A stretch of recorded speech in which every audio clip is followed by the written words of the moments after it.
Assalamualaikum warahmatullahi wabarakatuh. Hai, bagaimana kabar kalian hari ini? Sehat dan tetap semangat untuk belajar ya. Kali ini saya akan menemani kalian belajar tentang zakat fitrah dan zakat mal.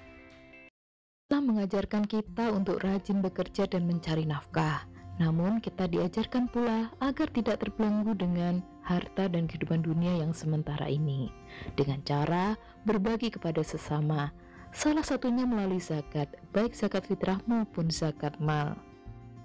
Di dalam Al-Quran Surat At-Taubah ayat 103 disebutkan bahwa kita diperintahkan untuk menunaikan zakat dalam rangka menyucikan harta yang dimiliki.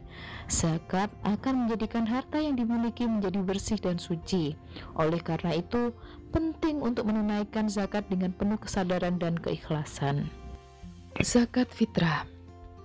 Secara bahasa, zakat fitrah adalah zakat kesucian.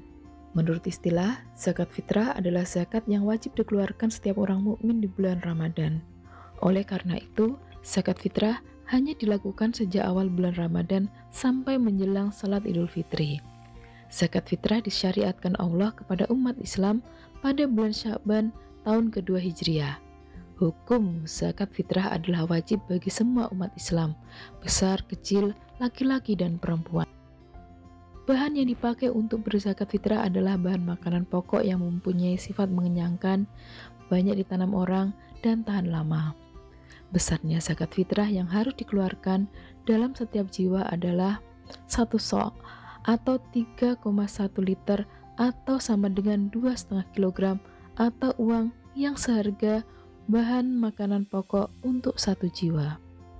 Syarat-syarat muzaki atau orang yang mengeluarkan zakat. Di antaranya, 1. Beragama Islam, 2. Mengalami kehidupan di bulan Ramadan. Dalam hal ini termasuk bayi yang sudah lahir sebelum matahari terbenam pada hari terakhir bulan Ramadan.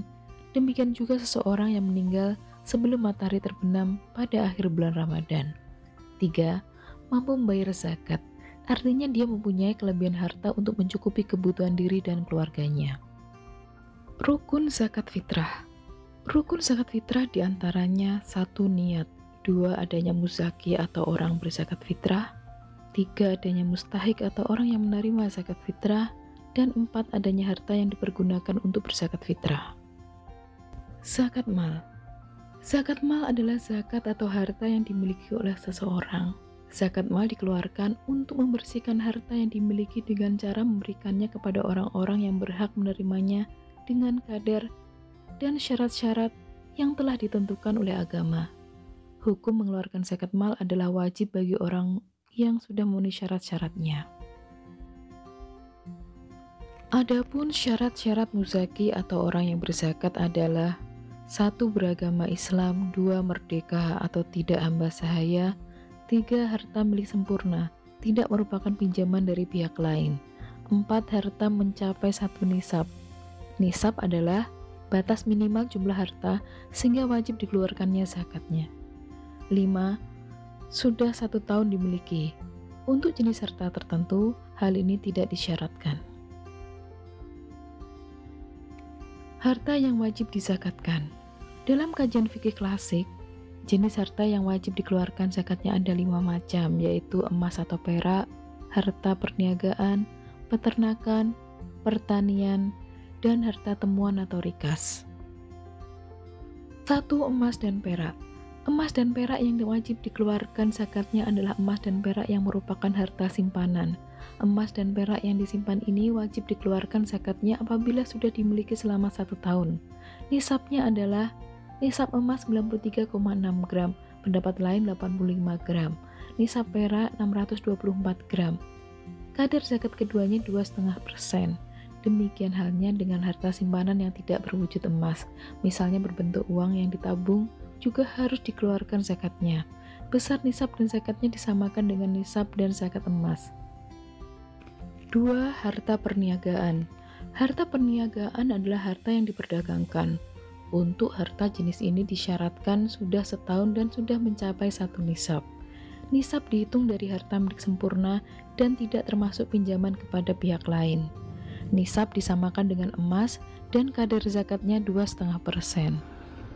3. Peternakan. Binatang ternak atau piaraan yang harus dikeluarkan zakatnya adalah kambing, domba, sapi, kerbau, dan unta. Adapun perhitungan zakatnya adalah sebagai berikut.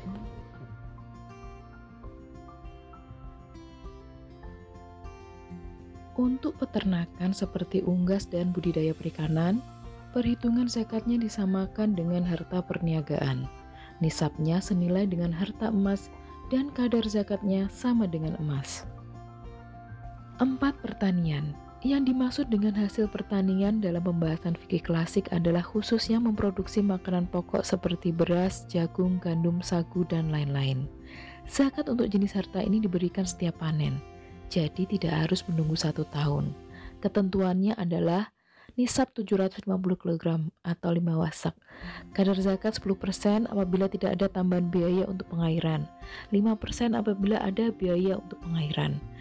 Adapun hasil pertanian atau perkebunan yang bukan makanan pokok seperti tembakau, teh, karet, buah-buahan, dan lain-lain, perhitungannya disamakan dengan harta perniagaan. Nisabnya senilai dengan harga emas dan kadar zakatnya sama dengan emas. 5. Harta temuan atau rikas. Harta rikas adalah harta terpendam yang ditemukan. Harta itu sudah tidak bertuan lagi. Kalau seseorang menemukannya, harta itu menjadi haknya, namun harus dikeluarkan zakatnya, yaitu sebesar 20%. Zakat profesi. Jenis profesi seperti olahragawan, dokter, guru, dosen, wartawan, pengacara, artis, dan lain-lain dapat mendatangkan pendapatan, sama seperti para pedagang, peternak, dan petani. Untuk itu, para ulama berijtihad bahwa pendapatan dari profesi tersebut juga dapat dikenakan zakat. Untuk ketentuan nisabnya sama dengan emas dan kadar zakatnya 2,5%. Teknis pemberiannya bisa dilaksanakan setiap tahun, setiap bulan, atau pada saat mendapatkannya. Orang yang berhak menerima zakat atau mustahik. Ketentuan tentang mustahik atau orang-orang yang berhak menerima zakat disebutkan dalam Al-Quran surat At-Taubah ayat 60. Zakat ini disalurkan untuk 8 golongan, yaitu 1. Fakir, 2. Miskin, 3. Amil, 4. Mu'alaf, 5. Rikob, 6. Ghorim, 7. Sabilillah, 8. Ibnu Sabil. Hikmah zakat. Hikmah dari pelaksanaan zakat antara lain: 1. Sebagai ungkapan rasa syukur atas nikmat yang diberikan Allah. 2. Mengurangi kesenjangan sosial antara yang kaya dengan yang miskin. 3. Mensucikan diri dari dosa dan memurnikan jiwa. 4. Menumbuhkan sifat dermawan dan mengikis sifat kikir. 5. Sebagai pembersih harta dan penjagaan dari sifat tamak. 6. Membantu dan membina kaum du'afa maupun mustahik lainnya ke arah kehidupan yang lebih sejahtera. 7. Mewujudkan tatanan masyarakat yang sejahtera, rukun, dan damai. Nah, sekarang kalian paham kan tentang zakat fitrah, zakat mal, dan zakat profesi, serta manfaat atau hikmahnya baik bagi diri pribadi maupun secara sosial. Sekian, semoga bermanfaat. Wassalamualaikum warahmatullahi wabarakatuh.